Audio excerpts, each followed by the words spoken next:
Hey guys, welcome back to Formentera. Last week we jumped back in time to show you the late season 2019 on Mallorca. This week we show you Formentera in high season of 2020.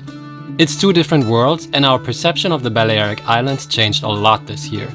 Some people got confused about the timeline jumps. Get over it! But we want to show you more than a linear journey. Our videos on the Spanish islands are about showing you how different seasons affect the nature of boat life, how you have to adapt to it, and the memories you take with you. Isn't that true, Mandy? I really wasn't listening. I've been trying to make sun-dried tomatoes since we have so much sun. And I'm wondering if I need to leave them out for another day. I mean, look. They are pretty dry, but I think if I put them in a bag now, they will go fungi because they're not dry enough. So I think I'll leave them out another half day tomorrow. And then we either keep them like this dried, or the next step would be to boil them in some water with vinegar, and then put them in oil. But let's see. It's a step for tomorrow.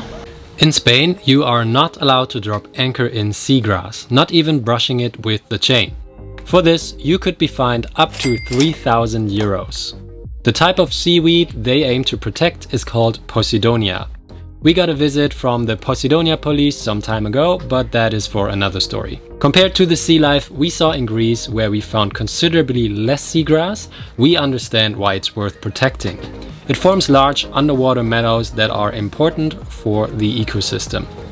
In 2006, a huge colony of Posidonia was discovered south of the island of Ibiza and stretches as far south as to the island of Formentera. It stretches for about 5 miles and it's supposed to be 100,000 years old. So we paddled around the corner of Saona Bay to have a look at this magic grass to see some marine life. And yes, as we imagined, it is a playground and habitat for fish in the med. But if you expected crazy underwater sea life, better check out the sailing channels that sailed across the pond. Instead, have another look at the poor scrub job on our keel. We still find more sea life on our hull than anywhere else.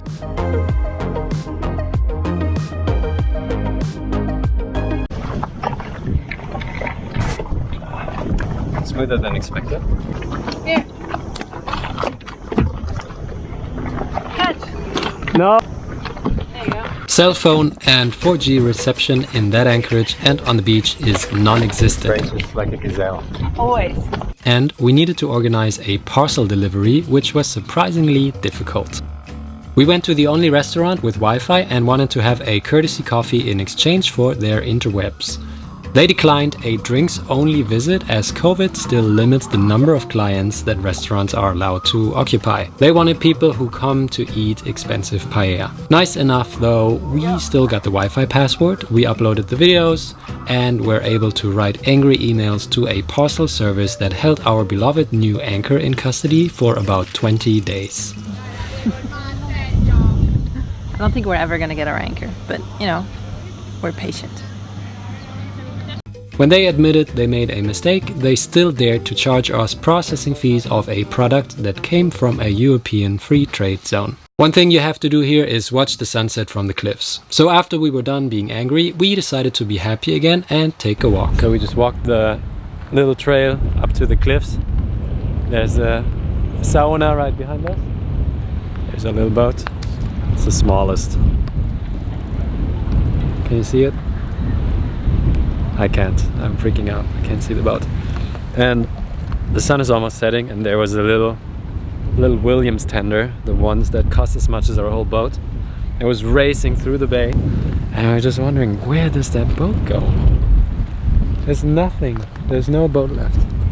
And then we walked a bit further.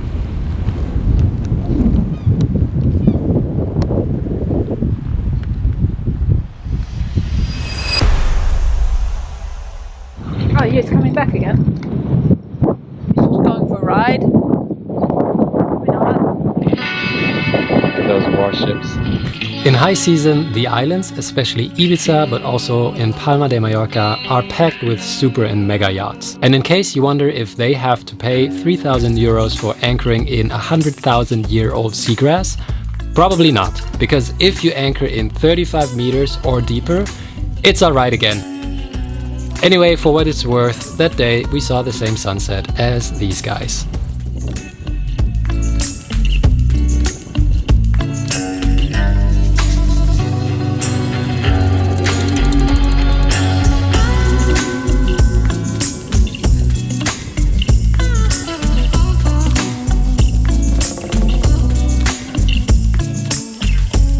In case you were wondering earlier what those huts were when we approached the beach, these are fishermen's boat sheds. We found them all over Ibiza and Formentera, but here they were the most picturesque.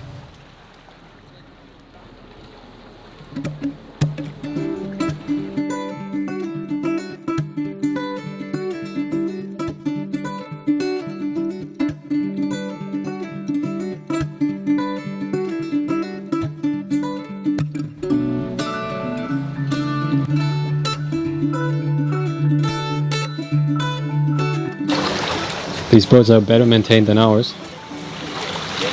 It's actually true. I wonder if they actually use them, but I guess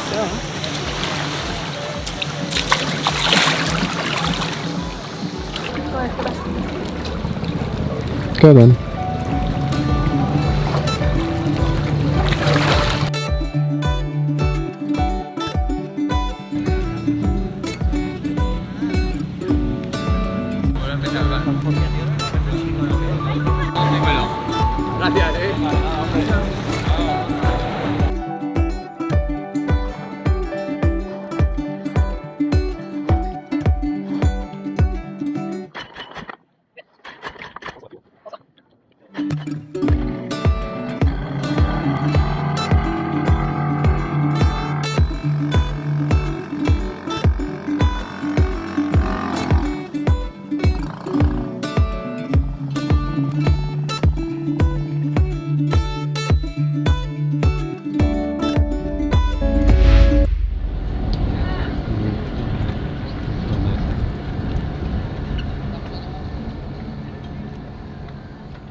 That's the loudest I've ever heard that. That's crazy. They were so low and so close. You can probably not see it on camera because everything's always far away. But literally, it was almost touching the mast of the other boats. I'm not kidding. Did we stay too long? No. No? No, I had a good time. It's great. I don't need to leave per se, but it's good to sail. We're leaving Formentera today. We're gonna find a new spot, meet up with some friends on the south coast of Ibiza. It's gonna be a 8-mile sail, so don't expect a crossing. It's just gonna be nice.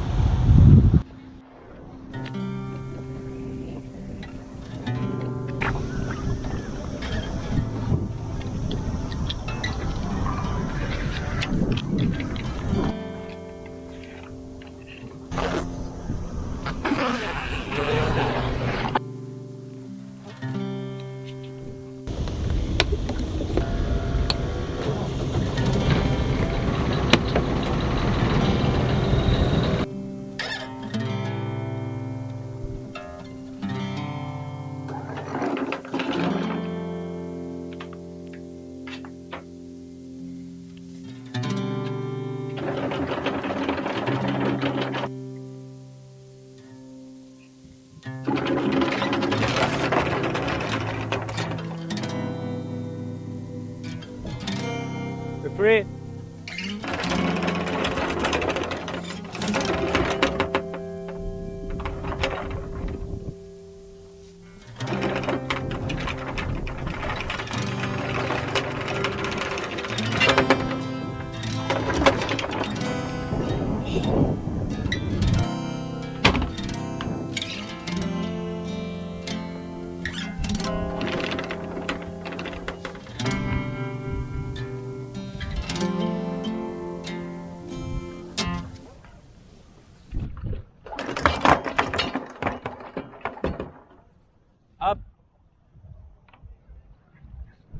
This way!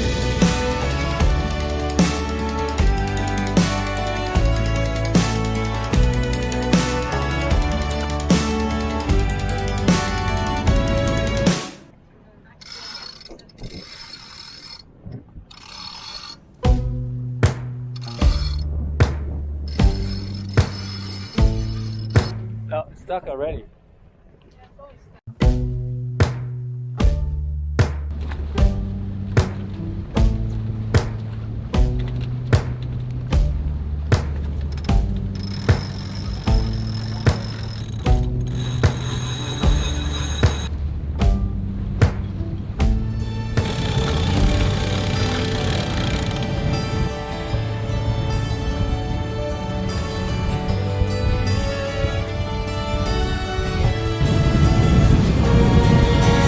Engines off! Woohoo! Yeah.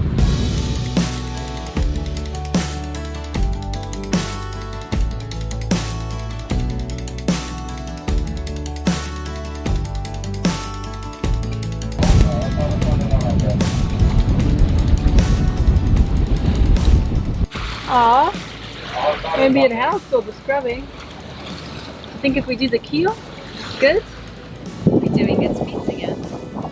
We have 6 knots. With 12 knots in the parent. Yeah.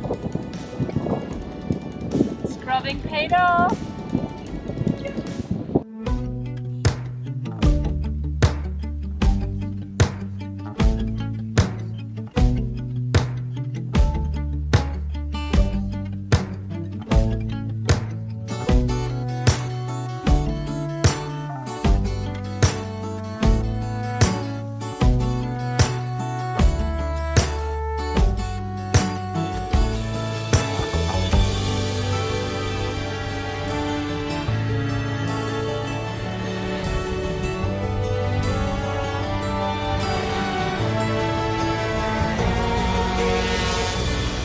Every once in a while, when we are out sailing, we come across this massive field of birds that are just gathering somewhere in nowhere, and then once in a while you just see splashes of water.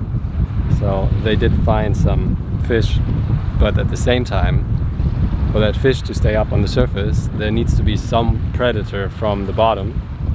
So we always hope to find some dolphins. That's our theory. That's our theory, and that's what we saw on National Geographic. Did we know?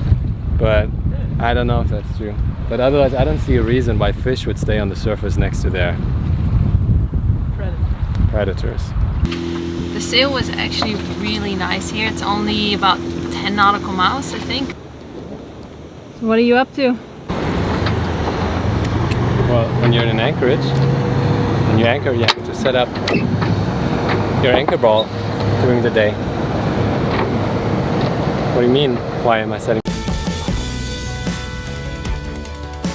We just arrived in Ses Salines. We're here because of the boat here right behind us.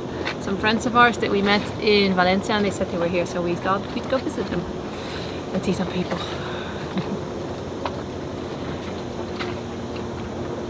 That's it. And in the first 2 hours we did a comfortable speed, and then the wind died down completely, and the waves are pretty bad still here, this area, because of all the traffic and especially because of the ferries. So we had to motor in the last hour. But that was good because our batteries needed some charging anyway. We are on hard sand and there's a lot of fish around us. They're very curious. There's posidonia patches everywhere here, so that's why most of the bay on the western side is buoyed, and you have to pay every night between like 20 and 40 euros. They can afford it, I guess.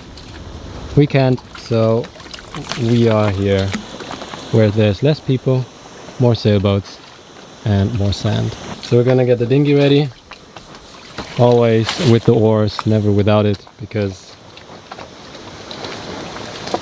fuel.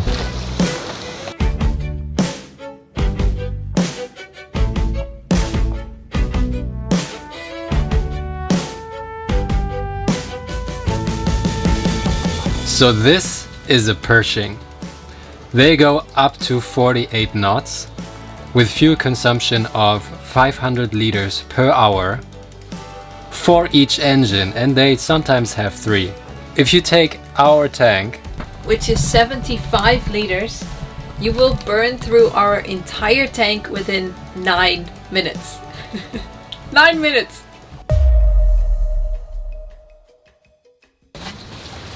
Hey guys, thank you so much for watching the show. This is the part that we introduced 2 weeks ago. We are looking at some comments of yours, see if there are any nice ones or any questions you might have, and laugh at the mean ones. Let's have a look. Oh yeah, currently we are in Mar Menor, which is a little lagoon just next to the Mediterranean Sea. We're a few days away from going to Cartagena and then moving further south to Gibraltar. So that's a little teaser for you. Oh, hello. Hey. Hey, you made time. I made time. That's great. Alright, we have a few comments that we would like to put our attention to. We got a lot of comments about the bike. Yeah. And we answered those, so those who asked know already. If you wondered but you didn't dare to comment, it's a Strida. If you type it into Google, you will definitely find it. The really cool thing about this bike is that it doesn't have a chain, but it has a carbon belt, so there is no grease and it cannot rust, which means that we can just store it down below in the cabin, actually next to the pillow, so nothing gets dirty. Plus, there is, except for a couple of small screws, there is nothing on the bike that can rust, so that's really good. And if you fold it all the way, it gets really thin, long and thin, so it's really easy to put in the dinghy and we can still fit in it, and that's very nice. yeah. Yeah, it's very nice. Then we had a comment about just putting a normal bike on the rails. We've seen maybe 1 in 1,000 boats do that. That many? We saw it once, yeah. Yeah, exactly. And we probably saw 1,000 boats. I think we saw a lot more. So than yes, that. it's possible, but I think it's about priorities. If you're, if it's all you do, yes, fine. But usually space is critical, so yeah, you don't really do that. Well, especially not on boats this small, right? If you have a big catamaran, you can probably store them somewhere, but here it's really difficult. Apart from the fact that it takes space, it can actually get a little bit dangerous because you can get your lines tangled on them everywhere. Yeah. So if you get in high winds and your Genoa sheets get tangled in like a brake or your pedal, that's really not cool. So no, we wouldn't do that ever. Then we had a comment about the price of the gas bottles. We are used to the prices in Greece, and that was about 7 to 9 euros. The further we went west, the more expensive they got. And also, those camping gas bottles are a Mediterranean European thing. Once you leave the Med, you don't have these bottles anymore. But also within the Med, they differ from country to country. The Greek tend to take all the bottles, but Italians are very meticulous about it. So if there's like a print that says Buzier, which is the Spanish print on those bottles, they won't take it. So what people sometimes do, they just have spray cans with color and they just spray the whole can so nobody knows anymore, because the connection is the same. So it's just a really stupid thing. The Med is very difficult about its gas bottles. On the islands, in the Balearic Islands, they're really expensive. On Ibiza you pay even more, but as soon as you go to the mainland, the price goes down to about 18 euros. So 25 is still quite steep, but well, yeah. Especially if you think about the fact that we use a bottle for about 3 weeks, maybe 4, and then it's empty. So yeah, we need to exchange it a lot then, because we bake breads and stuff like that, and that costs a lot of gas.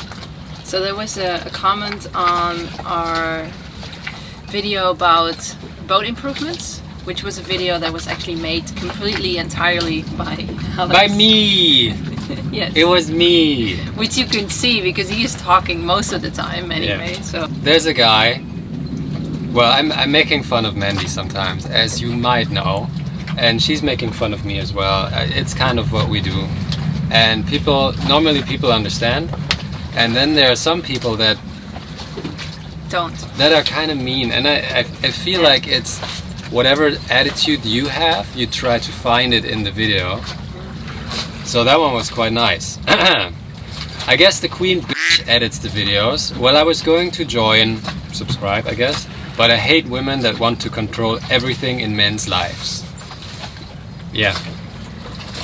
Me too. Well, What I'm taking away from this comment is